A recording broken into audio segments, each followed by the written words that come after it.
네, 안녕하세요 여러분들. 역사는 최태성. 네.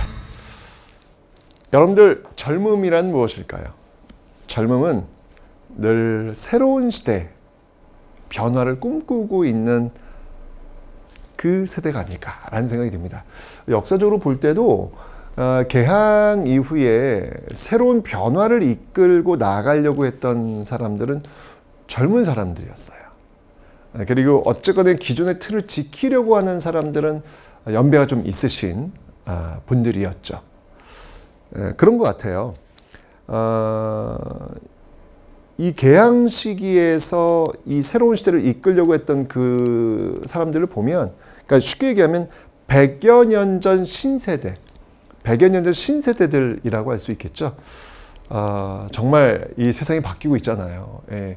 이제까지 상투 틀고 한복 입고 다니는 어떤 그런 시대가 아니라 머리 자르고 양복 입는 그런 시대로 지금 바뀌고 있는 상황 속에서 그런 시대로 빨리 가야 된다 라고 외쳤던 사람들은 역시 젊은 사람들이었습니다. 이때도 역시 마찬가지였던 것이죠. 지금 여러분들은 역사적으로 봤을 때 젊은 사람이 맞습니까? 젊다라고 하는 것은 나이에 구분되는 건 아닌 것 같아요. 뭔가 끊임없이 심장이 뛰고 있고 가슴이 뛰고 있는, 그리고 무언가를 도전하려는, 새로운 것을 향해 나아가려는 그런 어떤 모습이 있다면 그건 바로 젊음이 아닐까라는 생각이 드네요. 자, 100여 년 전 신세대, 그들은 어떤 꿈을 꿨는지, 어떤 변화를 추구했는지 그들을 한번 만나러 가보시죠.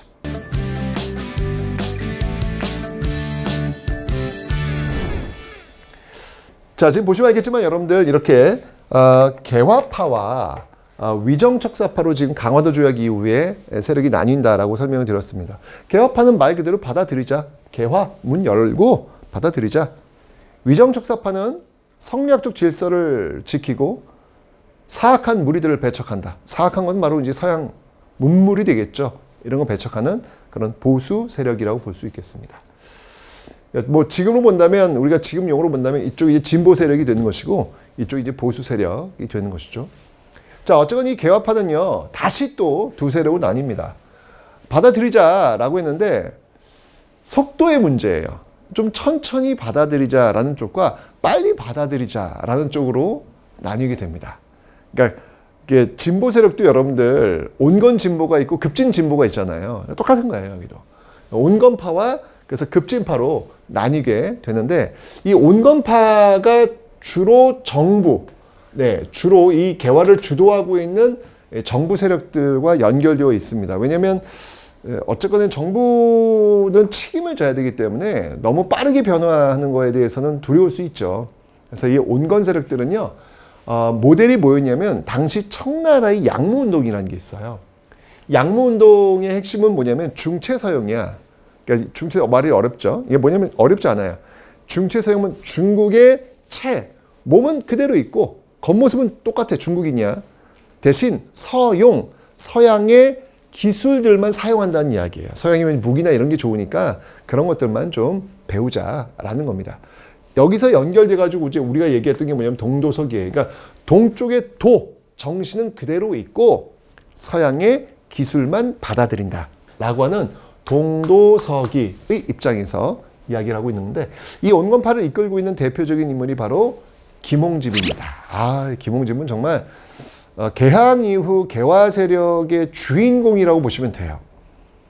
개화 세력의 어떤 그 그림을 다 그렸던 인물이 바로 이 김홍집이라는 인물이거든요. 계속 등장할 겁니다, 여러분들. 어쨌건 이 온건 개화파의 대표적인 인물이 김홍집이다라고 기억하시면 되고요. 바로 이런 개화를 이끌었던 그 핵심 기구가 어디냐? 거기가 바로 이 통리기무아문이라는 곳입니다. 통리기무아문.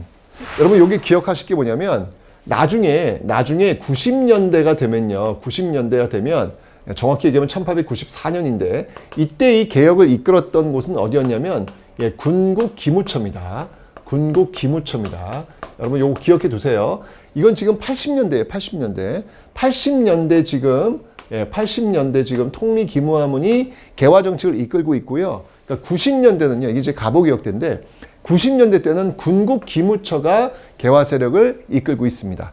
80년대는 통리기무함은, 90년대는 군국 기무처. 요거 이제 중심적인 어떤 개화 정책의 중심 기구니까 기억을 좀 해 놓으셔야 돼요. 통리기무함은 군국 기무처. 어쨌거나 통리기무함이나 군국 기무처 모두 이 기몽집이 또 연결이 되어 있습니다. 자, 이 통리기무함은 80년대, 지금 80년대니까 80년대 이 개화 정책을 이끄는 데 있어가지고 하여튼 뭐 이 아시아가 가장 놀랬던 게 뭐냐면 서양의 무기예요. 서양이 무기를 봤는데 여기 너무 강력한 거예요. 엄청난 거예요. 우리가 상상을 초월하는 그런 모습이 나온 거예요. 그래서 우리가 당했어. 서양에서 빨리 배워야 되겠다 라고 하는 것이죠.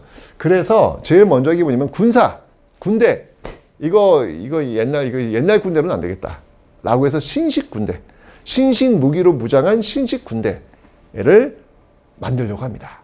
통리기무함이 제일 먼저 한 게 뭐냐면 이게 5군형이 90군대예요. 90군대. 5군형. 여러분 5군형의 첫 출발이 어디예요? 훈련도감 아니에요? 훈련도감. 임진왜란 때 처음 만들어진 훈련도감. 예, 거기서 이제 5군형이 나온 거 아닙니까? 직업군인의 어떤 그 모습으로 나온 거 아니겠습니까? 이제 그때만 해도 신식군대였는데 이제는 몇백 년 지나고 나니까 이제 90군대가 된 거예요. 이거 5군형 정리하고, 예, 이거 2형으로 축소합니다. 네, 2형으로 축소하고 바로 신식군대, 새로운 구대, 아주 특별한 기계, 특별한 무기를 갖고 있는 군대라고 해서 별기군이라고 하는 신식 군대를 만듭니다. 이게 이제 가장 큰, 통리기무함에서 개화적인 가장 큰 게 바로 군제 개편이에요. 군대, 무기 이거 개편하는 거.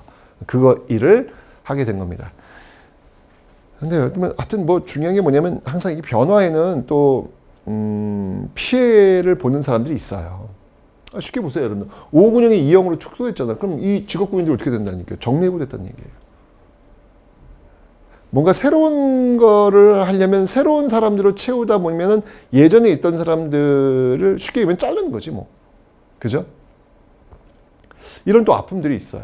결국 이제 나중에 이제 이게 문제가 되어가지고 이 90군인들이 들고 일어난다고요. 정리해고 됐던 사람들 들고 일어난다고요. 그게 바로 이모년에 일어났던 군인들의 난, 이모, 군, 난. 그래서 나오는 거예요. 어쨌건. 자, 5군형을 2형을 축소하고 별기구를 만들었고요. 그 다음에 중요한 건 뭐냐면 외국에 가서 보고 배워와야 될 거 아니야. 지금 문을 열었으니까 외국의 문문을 받아들이려면 뭔가를 알아야 될 거 아니야. 그래서 외국에 사절단을 많이 파견을 해요. 사절단을. 일단 가까운 나라 일본에 수신사를 파견합니다. 근데 여러분 이것도 참 재밌다. 이제 이게 방향이 바뀐 거야. 그 이전까지는 여러분들 통신사였어. 통신사. 기억나죠 여러분들? 네. 조선시대만 해도 통신사를 일본에 파견했다고요. 근데 그 통신사의 역할은 어떤 역할이냐면 우리의 문화를 일본에 전달해 주는 역할이었어요. 우리의 문화를 일본에 전달해 주는 역할이었어요. 그런데 여러분들 강화도 조약 이후에 일본에 파견되는 사절단을 우리는 이제 통신사라고 안 하고요. 수신사라 그래요. 수신사는 뭐냐면 거꾸로 서양의 문물을 배운 일본으로부터 문화를 배우는 거예요, 이제. 이게 달라진 거야. 통신사만 해도 의 문화의 흐름이 우리나라에서 일본 쪽으로 가는 거였는데 강화도 조약 이후에 수신사는요, 일본에서부터 문물을 배워오는 형태로 바뀐 거예요. 역사는 이렇게 바뀔 수 있다고요, 여러분들. 네, 바뀔 수 있어요. 여러분들 뭐 제가 옛날에 그 초등학교 때만 해도 소니? 최고였어요. 뭐 소니 제품 하나 갖는 게 제 꿈이었습니다. 갖지 못했지만 너무 비싸서. 근데 지금은 삼성이에요. 네, 저는 이런 날이 올 거라고는 생각을 못했어요. 근데 그런 생각이 필요하다는 얘기예요. 지금 우리가 지금 삼성 잘 나가잖아요. 또 언제 일본 제품으로 또 언제 다른 나라 제품으로 바뀔 수도 있어요. 늘 시대는 바뀐다는 거. 역사는 바뀐다는 거. 그래서 우리가 늘 안주하면 안 된다는 거. 늘 시대의 흐름을 파악하려는 노력이 필요하다는 거. 그런 것들은 좀 중요한 것 같습니다. 자, 이제는 수신사입니다. 예, 일본에 수신사를 파견하는데 이때 이제 2차 수신사로 갔던 인물이 누구냐면 김홍집이에요. 김홍집은 계속 등장합니다. 이 온건개화파의 주류 중에 주류가 바로 이 김홍집이었거든요. 근데 이때 2차 수신사로 갔던 이제 1차 수신사 때 이제 강화도 조약을 한번 갔었고 2차예요. 2차 수신사 때 이 김홍집이 가서 일본에서 청나라 외교관을 만나요. 황춘신이라는 외교관을 만났는데 그 황춘센이 우리한테 조언을 해준 거지. 야, 너 지금 문 열렸는데 조선은 앞으로 이래야 될 것 같다라고 조언을 하나 해준 책이 있어요. 그 책이 뭐냐면 조선이 앞으로 앞으로 가야 될 방략, 조선 책략, 채택해야 될 그런 어떤 책략, 방법, 노선에 대해 써준 거예요. 이 조선 책략의 핵심이 뭐였냐면, 야, 지금 러시아가 장난이 아니야. 이거 러시아 막아야 돼, 러시아 막아야 돼. 이거 어떻게 하려면 방어하기 위해서는 친중 결일 연미해라. 요 방책을 써줘요. 야, 러시아가 지금 장난이 아니야. 얘들 짐승이야. 얘들 막아야 돼. 너 그러면 어떻게 해야 되는지 알아? 중국하고 친해야 돼. 그리고 일본하고 손잡아야 돼. 그리고 미국하고 연대해야 돼. 라고 하는 요 세 방법을 알려줘요. 근데 여러분 보세요. 중국하고는 이미 친해요. 일본하고도 강화도 조약 체결했잖아, 지금. 그죠? 이건 다 돼 있어. 근데 문제는 뭐냐면 이거야. 이게 핵심이 이거야. 연미. 미국하고 수교하라는 거예요. 미국 수교하라고? 그 미국 양놈들이 어떤 놈들인데? 그 신미양요 때 강화도 쑥대밭을 만들고 어제윤 장군 부하 다 몰살시켰던 그런 짐승 같은 놈들하고 연대를 하라고? 요 내용이 지금 이 조선책의 핵심이에요. 방어하기 위해서 미국하고 수교하라는 얘기입니다. 어쨌건 이런 내용들을 가져와서 이제 나중에 이제 아주 파장이 커요. 가져왔고요. 이 조선 책략을 이제 고종한테 보여줬고 고종이 이제 선비들한테 열람을 시켜요. 난리가 났죠. 난리가 났습니다. 난리가 났습니다. 뭐 진짜 뭐 이 조선 책략의 여파로 인해 가지고 여러분들 보세요. 여기 지금 여기 영남 만인소 있죠. 영남 지역 유생들, 그 퇴계 이황, 그 계열들 그냥 도포자를 딱 입고 있는 그 쉽게 얘기하면 보수 세력들, 경상도에 있었던 들고 일어난 거예요. 영남 지역에 만여 명이 미국하고 개화 미친 거 아이가 하면서 들고 일어나는 거야. 들고 일어나는 거야. 만여 명이나 되는 어마어마한 상징적인 숫자예요. 엄청난 사람들 다 들고 일어나서 격렬하게 저항하는 모습들. 자, 이게 역시 이게 변화는 쉽지 않아요. 문을 연다는 건 쉽지 않아요. 이런 상황 속에서 일본에 가서 새로운 문물을 좀 더 보고 배워와야 되겠다라고 해서 이 조사 시찰단을 보냈는데 지금 뭐 영남 만인소 난리도 아니에요, 지금요. 이런 상황 속에 이런 분위기가 대놓고 일본에 가서 문물 배워올 수가 있는 상황이 아니야. 그래서 이 조사 시찰단을 옛날에는 그 신사유람단이라는 표현을 쓰기도 했는데 그 뭐 유람하러 간 거 아니고요. 일하러 간 거죠. 진짜 말 그대로 시찰하러 간 건데 암행어사식으로 몰래 파견합니다. 부산에 가서 이게 이 사람들도 맨 처음에 나 어디 가는지 몰라요. 그러니까 부산에 갔더니 딱 열어봤더니 일본 가래. 비밀리에. 왜냐면 이게 공개적으로 이게 알려졌다가는 뭐 지금 이 조선 책략 이 분위기 속에서 난리가 날 것 같으니까 암행어사 형식으로 해서 일본에 파견되는 모습들. 이게 참 어쨌건 이 시대의 흐름은 문을 여는 거예요. 예. 이 보수 세력들이 지금 보여주고 있는 영남 만인소 이 모습들 뭐 나름대로 어떤 우국충정의 마음이겠지만 어쨌건 이들은 결과론적으로 보면 흐름에서 지금 벗어나 있다는 이야기죠. 빨리 가서 빨리 배울 거 배우고 지금 받아들이고 지금 세계 흐름을 따라가야 되는 상황이 맞잖아요. 이게 지금요. 지금 우리 현재 이 모습으로 오려면 그죠? 그러니까 그런 것들을 좀 봐야 되는 거야. 우리도 마찬가지야. 우리도 지금 시대의 흐름 속에서 지금 어디에 있냐는 것이지. 앞으로 이 세계 질서는 어디로 갈 건지 우리는 직시하고 있냐는 거야. 그저 감정에 치우쳐가지고 안 돼! 뭐 이건 아니냐는 것이지. 자, 조사 시찰단 일본에 파견했고요. 그 다음에 청나라에도 파견합니다. 영선사. 왜냐면 영선사는 이제 청나라의 도움을 좀 받으려고 간 거예요. 무기 제조. 무기 만드는 그런 방법들을 좀 보고 배우기 위해서 파견했는데 갔다 오고 나서 만든 창고가 뭐냐. 무기 만드는 창고. 그래서 기기창이라는 걸 만들어요. 기기창. 영선사 파견돼가지고 돌아와가지고 만든 게 기기창이라는 겁니다. 그 다음에 이제 미국하고 결국 수교를 해요. 조미소 통상조약 1882년도에 드디어 조미소 통상조약을 체결합니다. 미국과 수교를 해요. 네. 그럼 이제 수교를 했으니까 그에 대한 답방. 우리도 이제 외교관을 파견할 거 아니에요. 그래서 이 보빙사라는 이름으로 미국의 답방. 조미소 통상 체결하고 답방 형식으로 미국에 보냈던 사절단이 바로 이 보빙사라는 겁니다. 뭐 이때 이제 대표적인 그 보빙사 사절단의 6일준이 이제 가가지고 6일준은 미국 돌아보는 것뿐만 아니라 유럽도 돌아보고 와요. 그래서 갔다 와서 쓴 말이 뭐냐면 서유견문. 예, 유럽을